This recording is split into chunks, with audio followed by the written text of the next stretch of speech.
चलो बेटा, ये आपका रिवीजन टेस्ट सीरीज आपका 9 फरवरी का केमिस्ट्री का टॉपिक है एटॉमिक स्ट्रक्चर। तो देखिए, इसमें आप अपना पहला क्वेश्चन कह रहा है कि 1 मोल ऑफ फोटोन है जिसकी फ्रीक्वेंसी कितनी है 250 सेकेंड इनवर्स, तो उसकी टोटल एनर्जी कितनी होगी।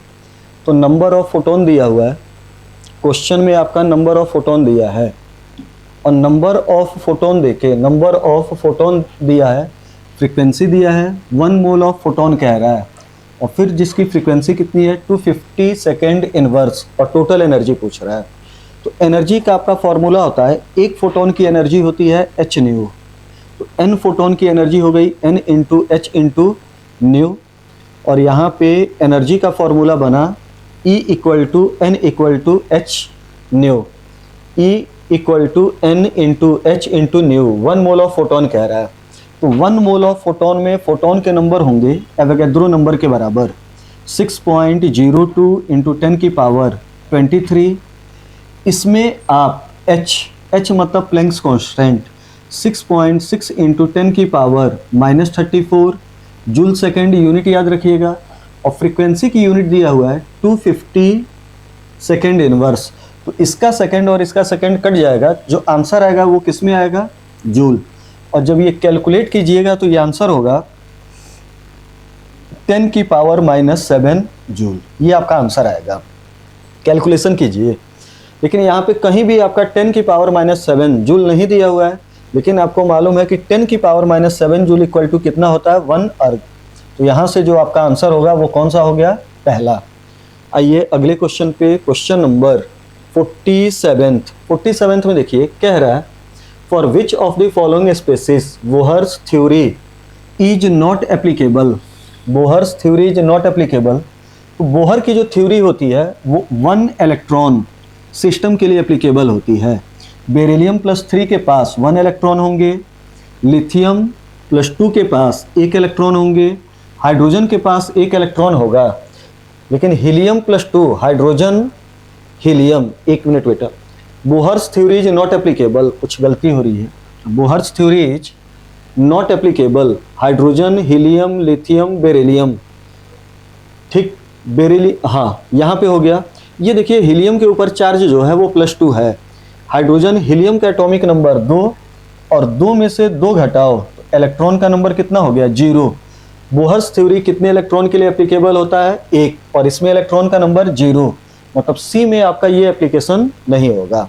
क्वेश्चन नंबर 48 में आइए, कह रहा है in hydrogen atom energy of the first excited state is -3.4 electron volt, then find out the kinetic energy of the same orbit of hydrogen atom. कह रहा है कि हाइड्रोजन एटम में एनर्जी का मतलब टोटल एनर्जी जो है वो -3.4 इलेक्ट्रॉन वोल्ट है। तो कह रहा है कि काइनेटिक एनर्जी कितनी होगी।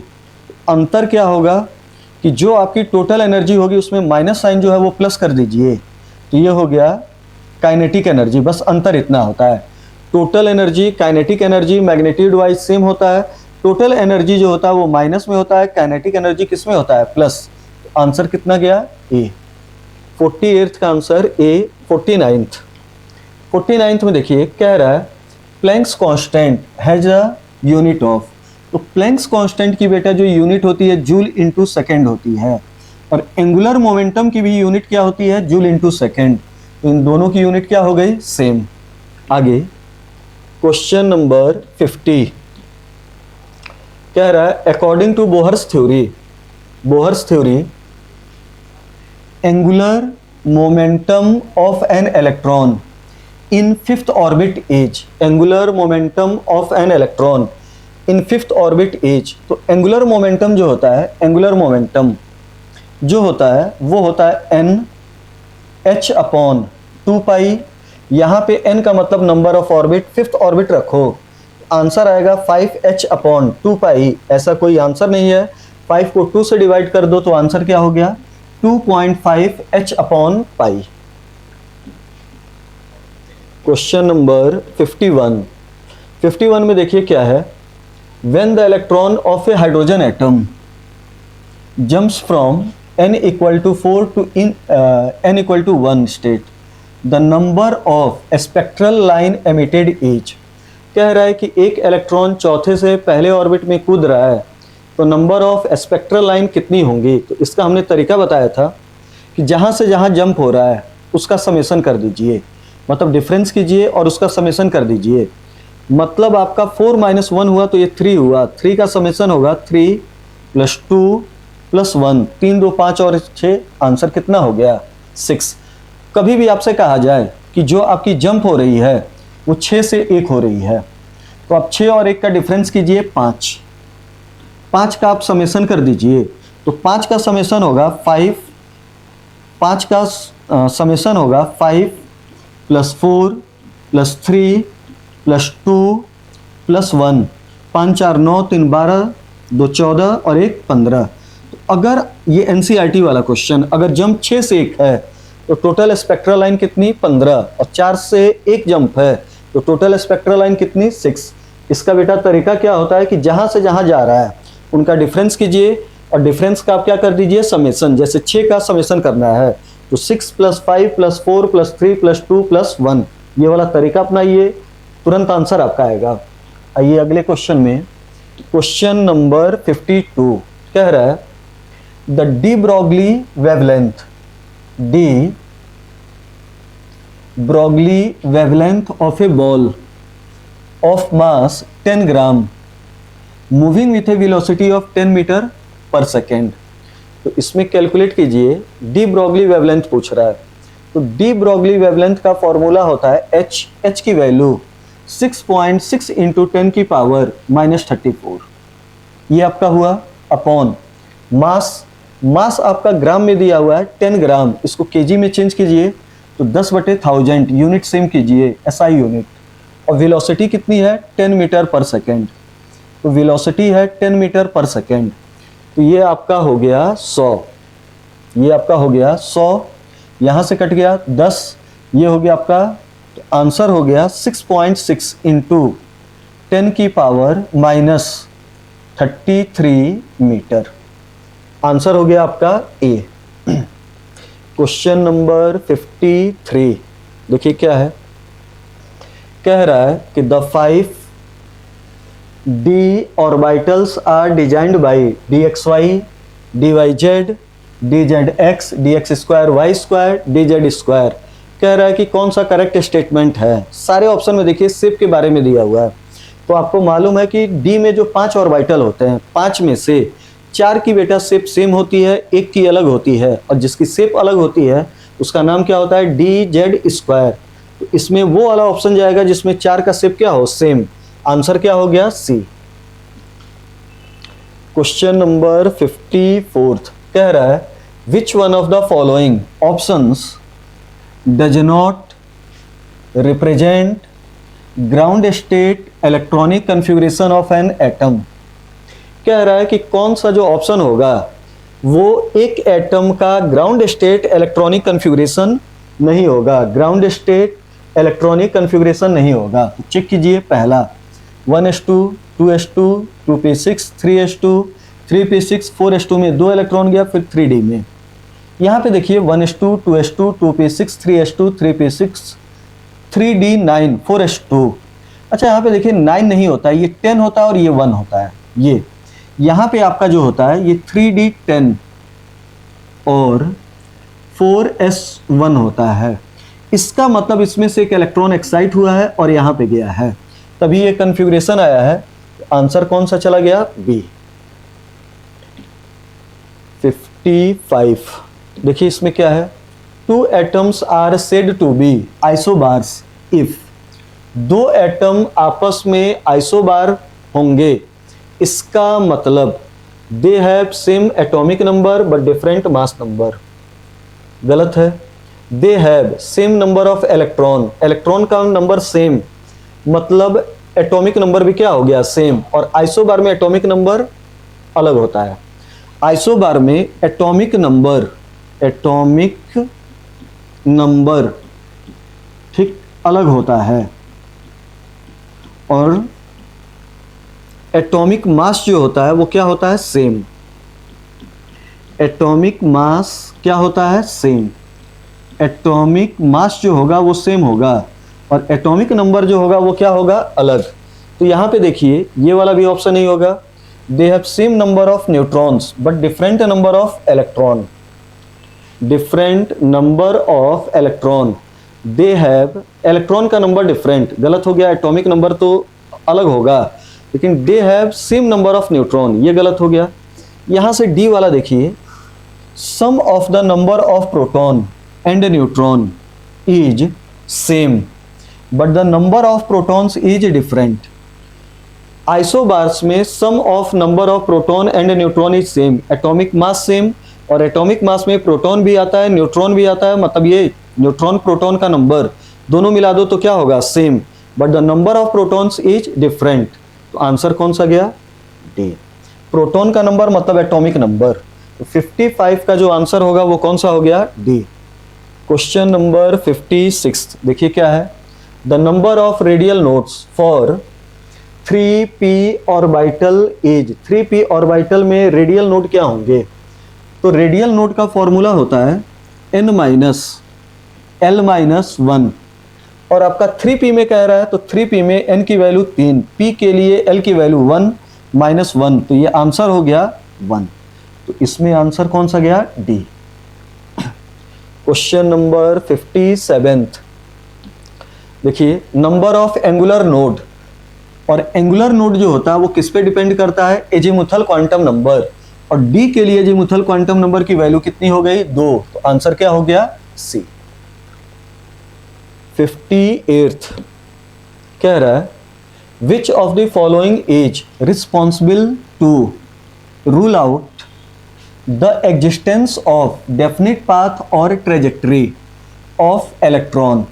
तो ये देखिए, इससे पहले जो हाइजेनबर्ग अनसर्टेनिटी प्रिंसिपल था, उससे पहले बोहर की बात की जाए बेटा, तो बोहर में क्या हुआ था कि सेंटर में न्यूक्लियस होता है, चारों ओर एक डेफिनिट पाथ होता है, सर्कुलर पाथ होता है जिसमें इलेक्ट्रॉन रिवॉल्व करता रहता है। लेकिन हाइजेनबर्ग आए और हाइजेनबर्ग ने कहा हाइजेनबर्ग ने क्या कहा कि आपका अगर हम किसी भी पार्टिकल में इलेक्ट्रॉन की पोजीशन और इलेक्ट्रॉन की मोमेंटम, इलेक्ट्रॉन की पोजीशन और इलेक्ट्रॉन की मोमेंटम को एक साथ कैलकुलेट करना चाहें तो कैलकुलेशन पॉसिबल नहीं होगा, मतलब एरर आएगा। इसका मतलब हुआ हाइजेनबर्ग अनसर्टेनिटी प्रिंसिपल के अकॉर्डिंग इलेक्ट्रॉन की पोजीशन फिक्स नहीं है। और फिर आगे जब श्रोडिंगर वाले आए, है ना, क्वांटम मैकेनिक थ्योरी आई, तो उन्होंने क्वांटम थ्योरी ने कहा था कि जो आपका इलेक्ट्रॉन होता है तो न्यूक्लियस के चारों एक डेफिनिट जगह होती है, उस डेफिनिट जगह का बेटा नाम होता है ऑर्बिट, और उस ऑर्बिट में क्या पाया जाता है, इलेक्ट्रॉन। तो जो आपका इलेक्ट्रॉन का पोजीशन डेफिनिट होता है, सर्कुलर होता है, इसको सबसे पहले रूल्ड आउट किया था किसने, Heisenberg uncertainty principle.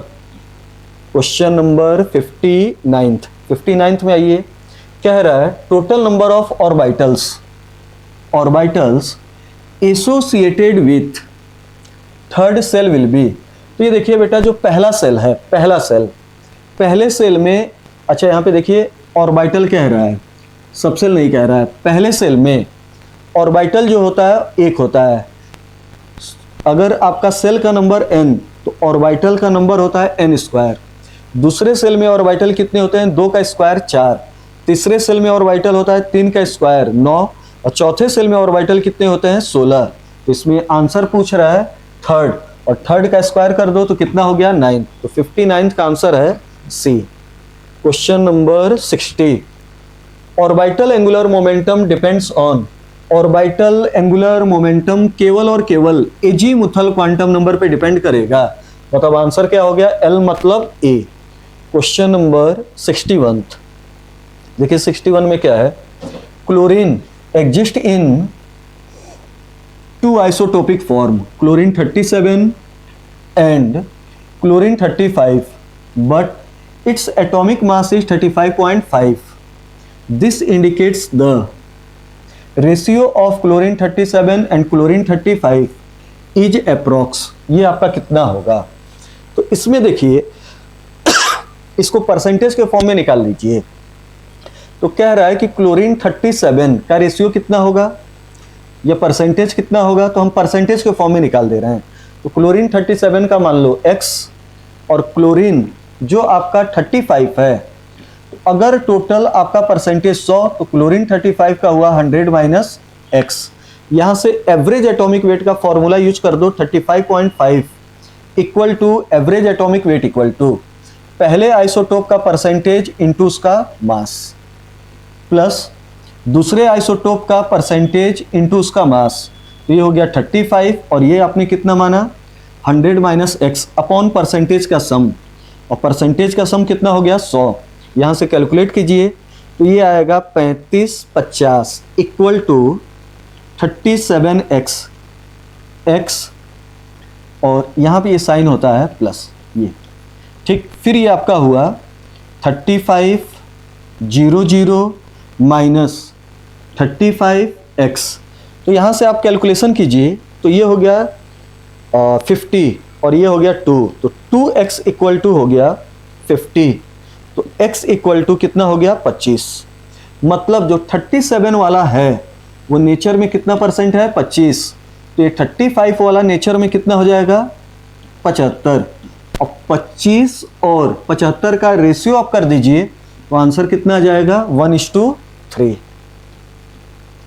Question number 62 में देखिए, the pair of ions having same electronic configuration.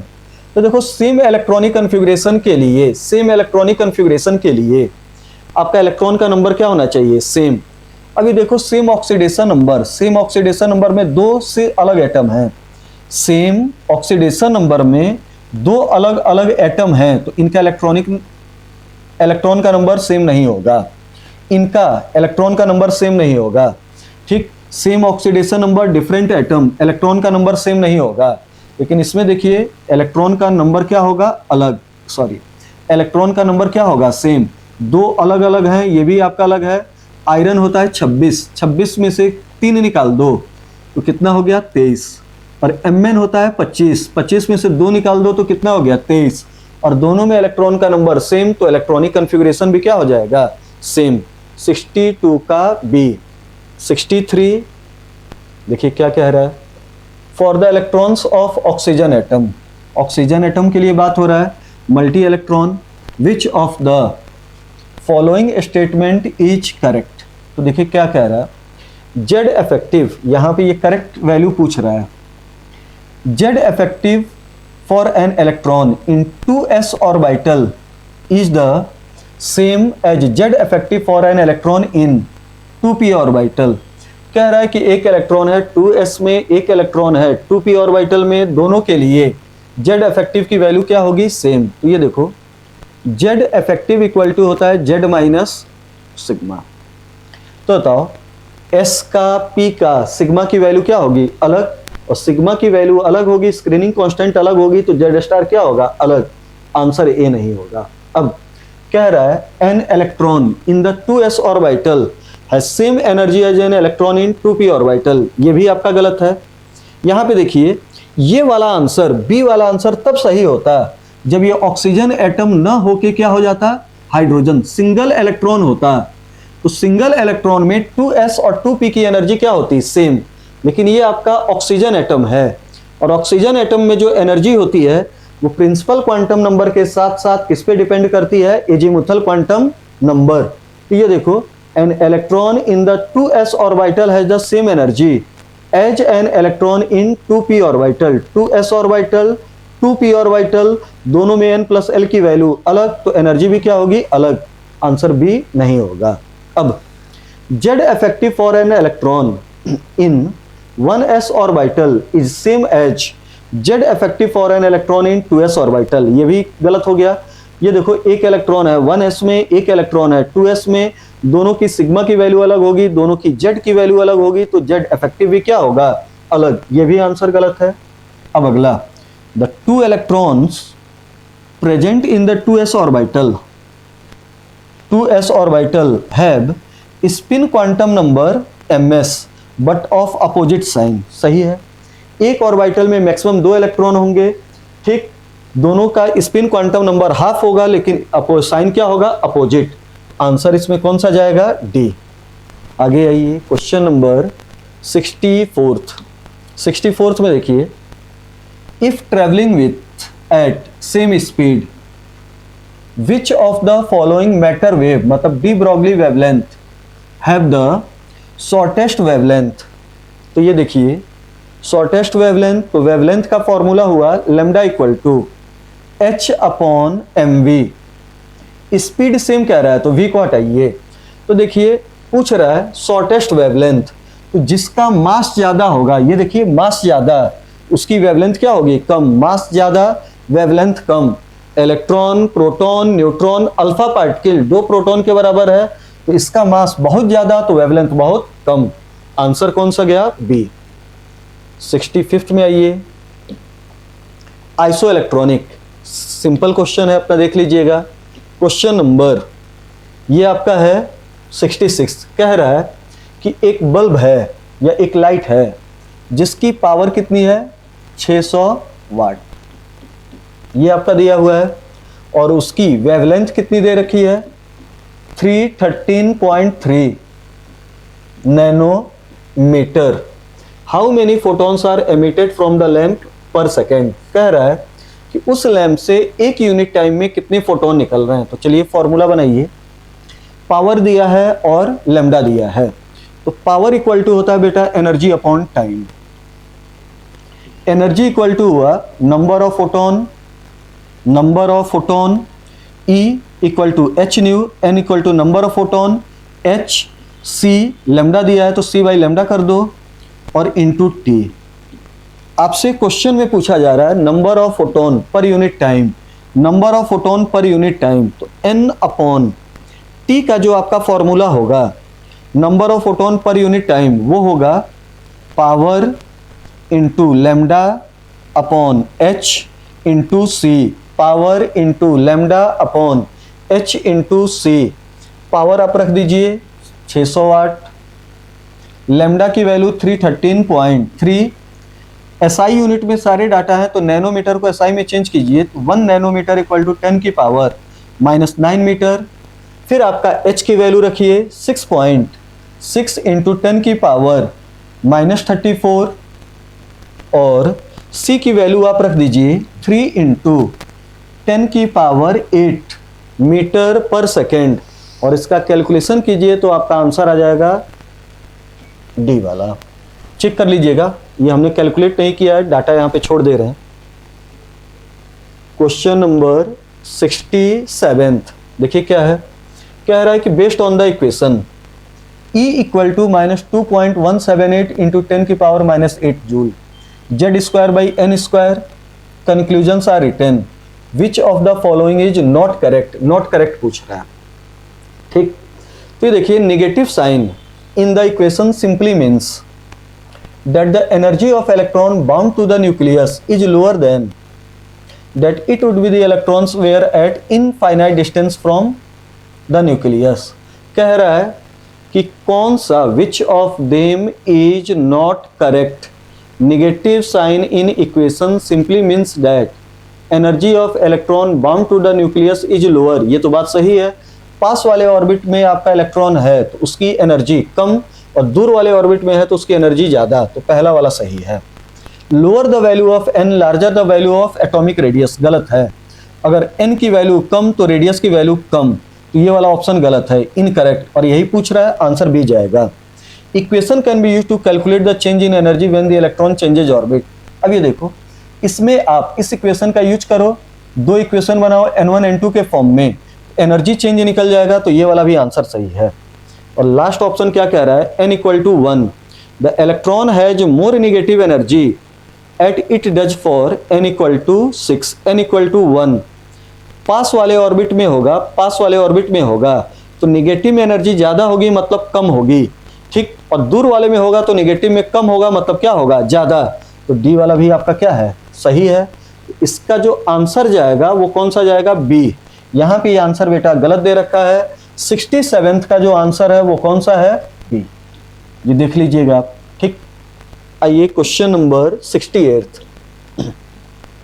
68 में देखिए, कह रहा है according to the Bohr theory which of the following transition in the hydrogen atom will give rise to list energetic photon.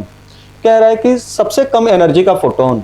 अब यहाँ पे देखिए ट्रांजिशन है और हमने आपसे कहा है कि न्यूक्लियस से दूर जाइए, न्यूक्लियस से दूर जाइए, न्यूक्लियस से दूर एनर्जी डिफरेंस घटता है, एनर्जी डिफरेंस डिक्रीज होता है।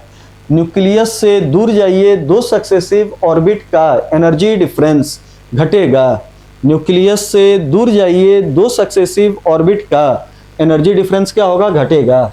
6 से 1 ट्रांजिशन हो रहा है, बहुत ज़्यादा गैप है, एनर्जी डिफरेंस ज़्यादा होगा। 5 से 4, 5 से 3, 6 से 5। तो देखिए 3 से 5 जाइए, एनर्जी डिफरेंस ज़्यादा, 4 से 5 जाइए और 5 से 6, ये दो सक्सेसिव हैं। तो इसमें देखो जितना न्यूक्लियस से दूर जाइए, दो सक्सेसिव ऑर्बिट का एनर्जी डिफरेंस क्या होता है, घटता है। इसका आंसर कौन सा जाएगा, C. Question number 69, the angular momentum of electron in D orbital is equal to. तो देखिए एंगुलर मोमेंटम का फॉर्मूला होता है h/2π √L L+1 और d के लिए L की वैल्यू कितनी होती है, 2। h/2π को आप लिख सकते हो h और हाइफन, यहाँ पे 2 रखिए तो 2 और 1 3, 3 2 जा 6, आंसर हुआ √6 और h बार। क्वेश्चन नंबर 70 कह रहा है the one electron species having ionization energy of 54.4 electron volt. तो देखिए इसमें होता है ionization energy plus 13.6, total energy में जो माइनस साइन है उसको प्लस कर दीजिए तो आयोनाइजेशन एनर्जी बनता है, और आयोनाइजेशन एनर्जी हो गया प्लस 36.6 Z²/n², और Z² 1 इलेक्ट्रॉन कह रहा है तो 1 n की वैल्यू 1 हो गई। तो यहाँ पे सोचिए n की वैल्यू क्या रखोगे कि ये जो आंसर है 13.6 ये हो गया n² इक्वल टू 54.4। तो यहाँ से आप n की वैल्यू क्या रखिए, तो ये देखो 13 चौको 52, n² इक्वल टू हो गया यहाँ पे 4, अरे n²/z होता है और 1 इलेक्ट्रॉन है तो z की वैल्यू क्या हो गई, 1। तो यहाँ पे n² इक्वल टू 4, तो n इक्वल टू क्या हो गया, 2। तो आंसर आ गया हाइड्रोजन हीलियम। हीलियम के लिए एटॉमिक नंबर कितना होगा, 2। आइए अगले क्वेश्चन में कह रहा है the most probable radius in picometre. इस यूनिट को देखिए पिकोमीटर में कह रहा है for finding the electron in helium ion is most probable radius in picometre for finding the electron in helium ion is. तो ये देखो रेडियस का फॉर्मूला होता है R equal to n², radius का फॉर्मूला होता है बोहर्स रेडियस का 0.53 n²/z।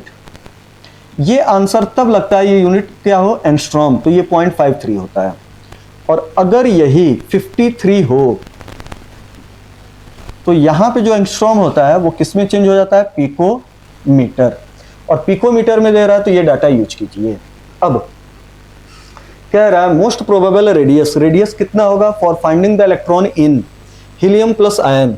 ये देखिए हीलियम के लिए हाइड्रोजन हीलियम Z की वैल्यू कितनी हो गई, 2, ये 2 हो गई, Z की वैल्यू हो गई 2, और यहाँ पे हाइड्रोजन हीलियम 1 इलेक्ट्रॉन तो n की वैल्यू कितनी हुई, 1।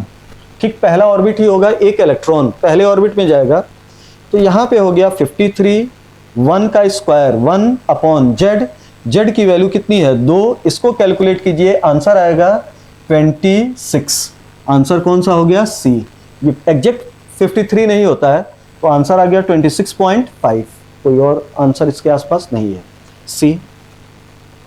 क्वेश्चन नंबर आइए 72 कह रहा है which of the following is the energy of a possible excited state of hydrogen. तो हाइड्रोजन के ग्राउंड स्टेट में जो एनर्जी होता है वो 13.6, और एनर्जी का फॉर्मूला होता है -13.6 Z²/n²। अगर n की वैल्यू 1 रखोगे हाइड्रोजन में, z की वैल्यू 1, n की वैल्यू 1, तो आंसर आएगा 13.6। अब यहाँ पे 2 रखोगे तो 2 का स्क्वायर 4 होगा, ये 4 कर दो तो आंसर आ गया 3 पॉइंट समथिंग। तो जो आंसर जाएगा वो कौन सा गया, ए वाला। ठीक, 73। आइए 73 में देखिए क्या है। 73 में देखिए क्या रहा है, साई स्क्वायर इक्वल टू 0, मतलब इलेक्ट्रॉन प्रोबेबिलिटी डेंसिटी कितनी है, 0। तो जहां पे इलेक्ट्रॉन की पाए जाने की प्रोबेबिलिटी 0, इलेक्ट्रॉन डेंसिटी 0, उस जगह का नाम क्या होता है, नोड। जहां पे इलेक्ट्रॉन 0, इलेक्ट्रॉन डेंसिटी 0, उस जगह का नाम क्या होता है बेटा, नोड। तो साई स्क्वायर 0 ये किस चीज को रिप्रेजेंट करता है, नोड। क्वेश्चन नंबर 74 देखिए क्या है। 74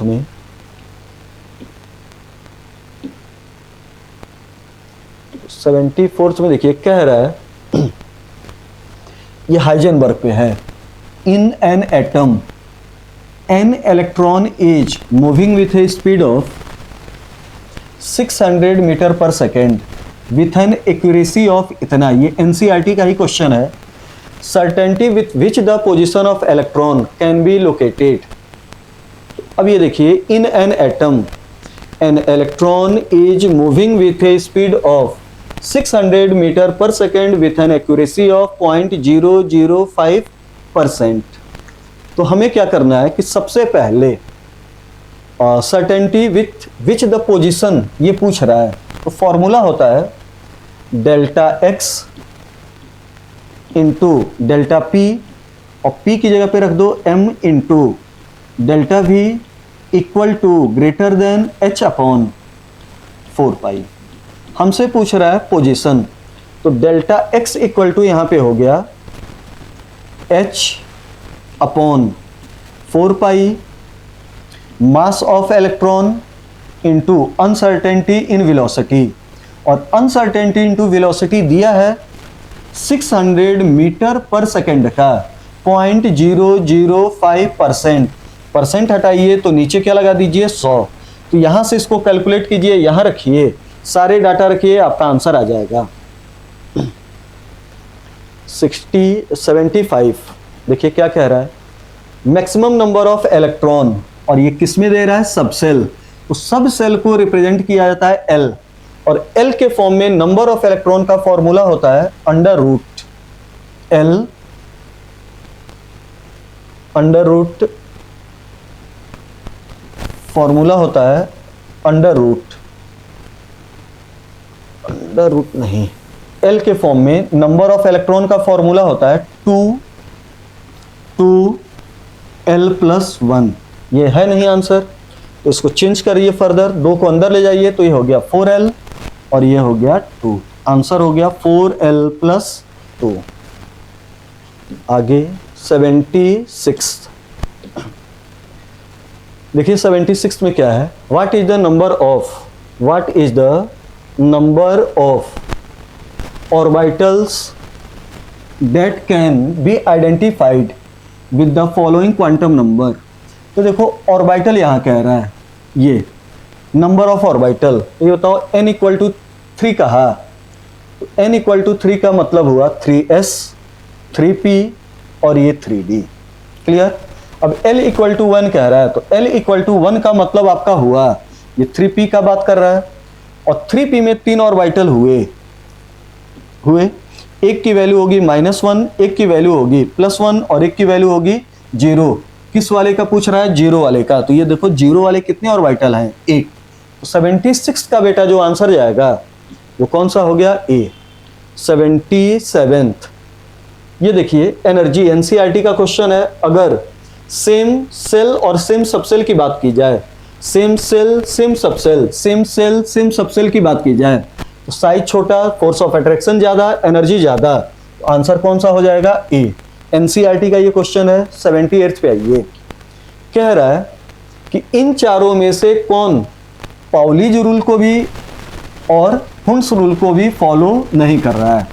तो ये देखिए, पाउली ने कहा था कि एक ऑर्बिटल में मैक्सिमम कितने इलेक्ट्रॉन होते हैं, 2, और दोनों की स्पिन क्या होती है, अपोजिट। ठीक। और हुंड ने कहा था कि सेम एनर्जी के कई सारे ऑर्बिटल हों तो सबसे पहले एक एक इलेक्ट्रॉन सबको दीजिए और सबकी स्पिन क्या होनी चाहिए, सेम।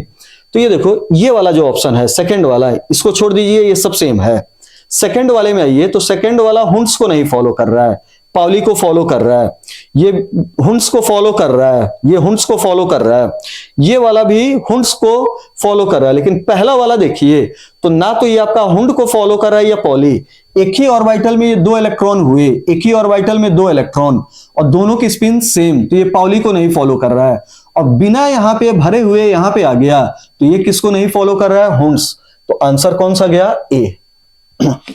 79th में आइए तो ये आपका है n = 6, हर जगह पे n की वैल्यू 6 रखिए। तो देखिए 6s हो गया, 6p हो गया, n-1 मतलब 5d हो गया और 4f हो गया। तो यहां पे ये 6s मतलब हुआ 6, 6p मतलब हुआ 6 + 1, ये आपका हो गया 7, ये भी आपका हो गया 7 और ये भी क्या हो गया 7। और कह रहा है एग्जामिनर को इनको एनर्जी के फॉर्म में क्या करिए, अरेंज। तो सबसे ज्यादा एनर्जी उसकी जिसमें n + l की वैल्यू ज्यादा।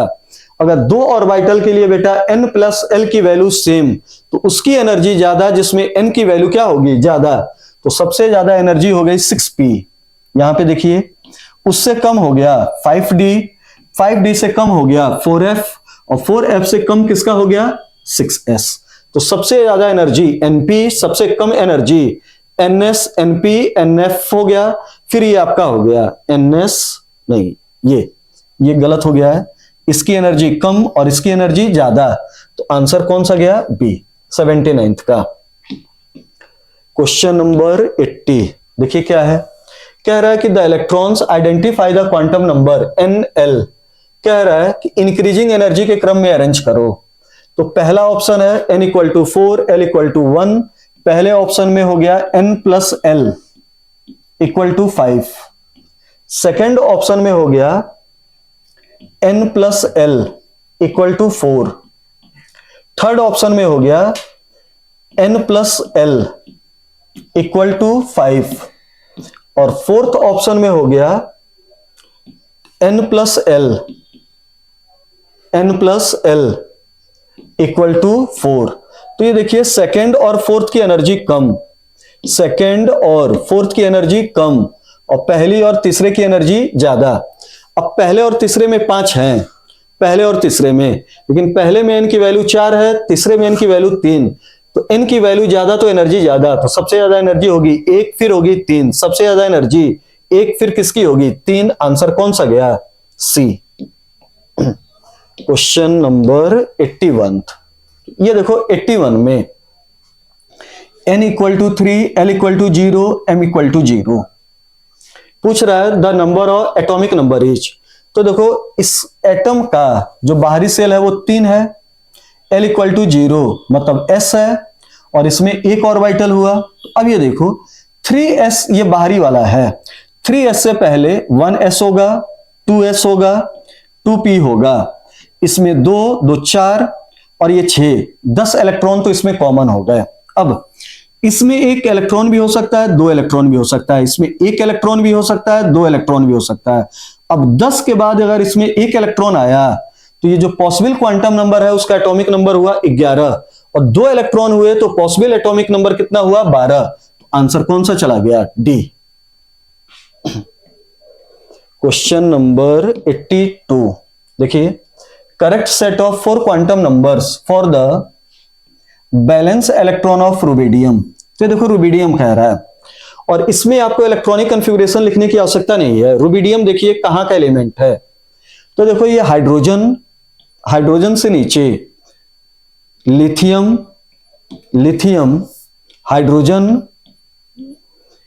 लिथियम, लिथियम के नीचे सोडियम, सोडियम के नीचे पोटेशियम, पोटेशियम के नीचे रुबिडियम। ये अल्कली मेटल है। इसका period number 1, 2, 2, period number 3, period number 4 और इसका पीरियड नंबर हुआ 5। तो इसके बाहरी सेल का जो इलेक्ट्रॉन होगा वो हो गया अल्कली मेटल। अल्कली मेटल ये है, अल्कली मेटल है तो उसके बाहरी शेल का बेटा इलेक्ट्रॉनिक कॉन्फ़िगरेशन हुआ 5s1। 5 के लिए प्रिंसिपल क्वांटम नंबर 5, s के लिए एजीमुथल 0, और एजीमुथल तो मैग्नेटिक भी क्या हुआ 0, और एक इलेक्ट्रॉन हुआ तो उसके लिए या तो स्पिन होगा +½ या क्या हो गया -½ तो चेक कर लीजिए कौन सा आंसर है, सी। 82 का जो आंसर होगा वो हो गया सी। आइए 83 पे देखिए, कह रहा है इन कॉपर एटॉमिक नंबर 14 है। तो देखो 14 में 28 जो होगा वो पेयर्ड होंगे, 28 इलेक्ट्रॉन पेयर्ड होंगे और एक इलेक्ट्रॉन अनपेयर्ड होगा, अनपेयर्ड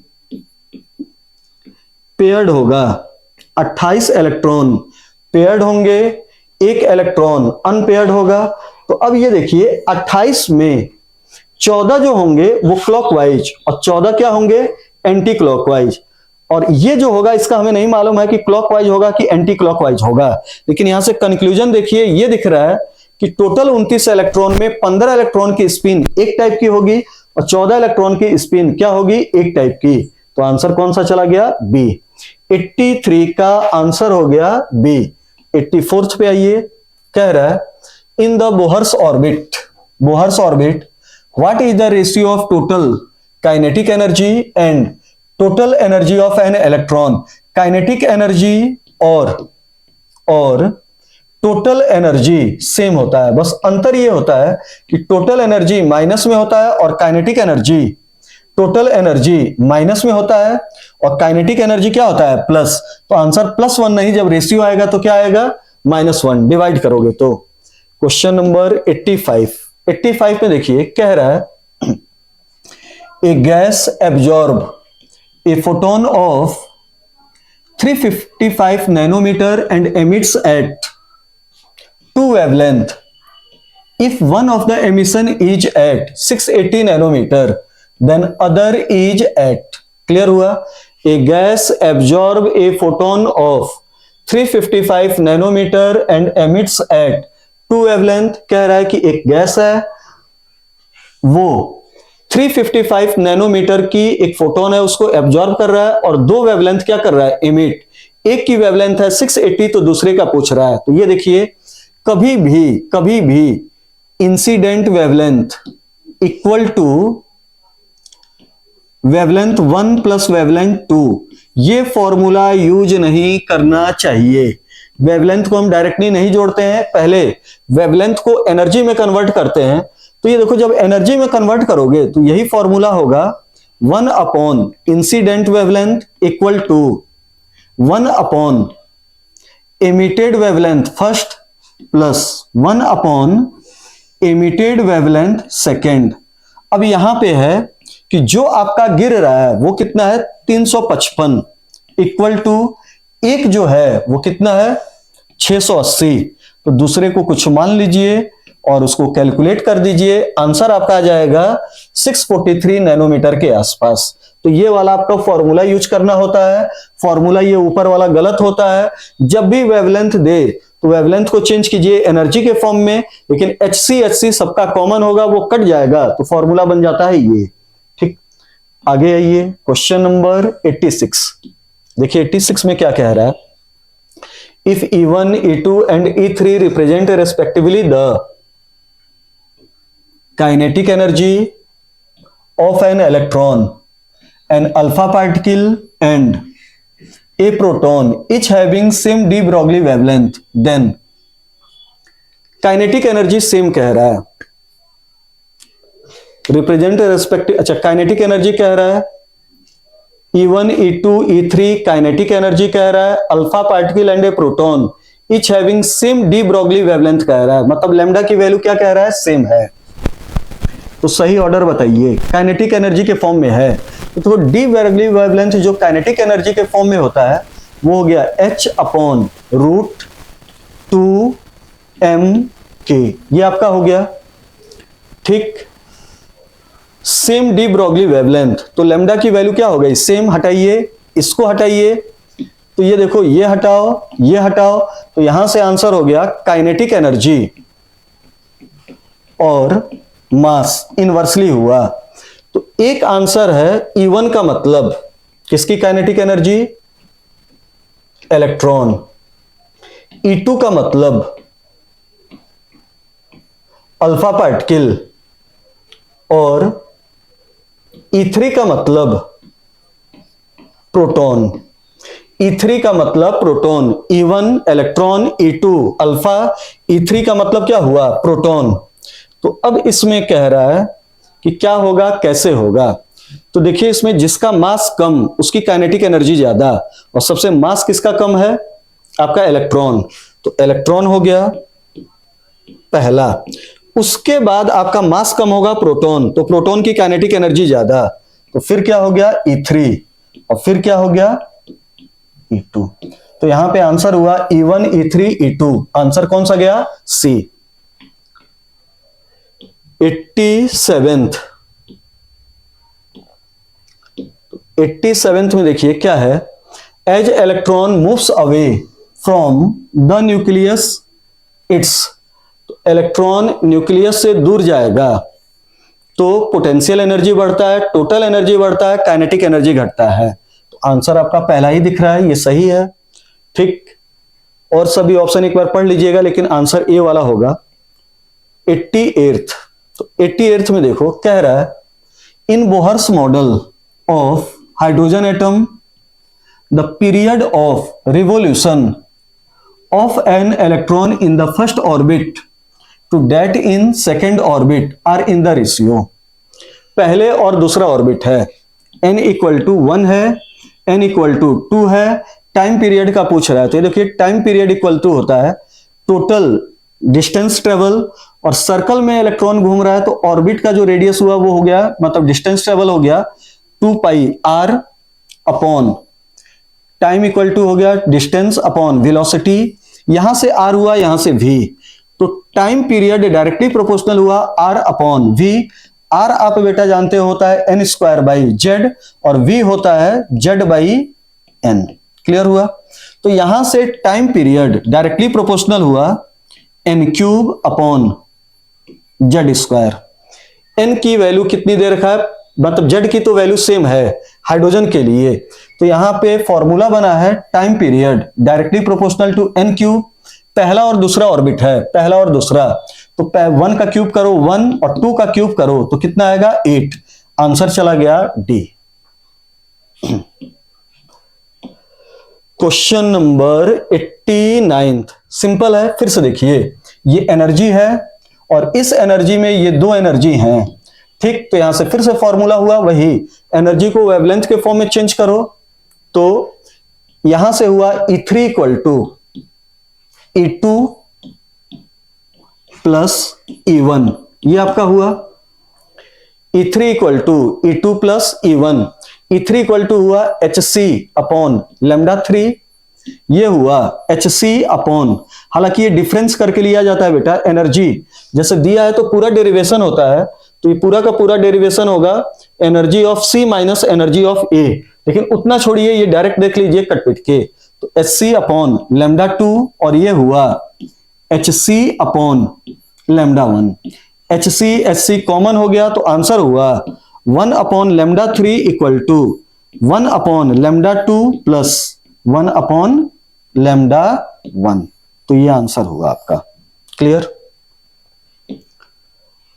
तो इसमें आंसर कौन सा जा रहा था? सी। आइए 90, क्वेश्चन नंबर 90 देखिए क्या है, कह रहा है कि the energy absorb by each molecule of a substance is 4.4 into 10 की power -19 joule and bond energy पर मॉलिक्यूल इज 4 इंटू 10 की power -19 joule. The kinetic energy of molecule पर एटम विल बी, ये पर एटम टर्म यूज किया है। तो देखो कह रहा है कि जो गिरने वाली एनर्जी है वो है आपकी 4.4 इंटू 10 की पावर -19, और बॉन्ड को तोड़ने के लिए जो थ्रेशोल्ड लग रहा है वो 4 इंटू 10 की पावर -19। तो कह रहा है कि जो मॉलिक्यूल एनर्जी लेके निकल रहा है उसकी काइनेटिक एनर्जी नहीं, मॉलिक्यूल की काइनेटिक एनर्जी नहीं, एक मॉलिक्यूल में जो एक एटम है उसकी काइनेटिक एनर्जी कितनी होगी। तो सबसे पहले मॉलिक्यूल की काइनेटिक एनर्जी निकाल लो और देखो फॉर्मूले में तो A2 है, A2 है, एक मॉलिक्यूल में 2 एटम हैं, तो 2 से डिवाइड कर दो तो एक एटम की एनर्जी निकल जाएगी।